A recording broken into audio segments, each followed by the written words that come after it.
God of world আমরা সবাই মন্দিরে আমরা পূজা অর্চনা করি, কিন্তু মন্দিরের বাইরেও এই জগন্নাথ এই রথযাত্রার সময় উনি বেরিয়ে আসেন, মানুষের সাথে মিশতে আসেন, মানুষের সমস্যা সম্পর্কে জানতে চেষ্টা করেন।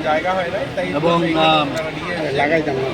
এই যে আজকের দিনটা, এই রথযাত্রার জন্য আমরা সবাই অপেক্ষা করি। সারা পৃথিবীতে রথযাত্রা নিয়ে এই ধরনের রথযাত্রা হচ্ছে, এখানে শুধু আগরতলা বা ভারতবর্ষের দু একটা জায়গা না, সারা পৃথিবীতেই রথযাত্রা হচ্ছে।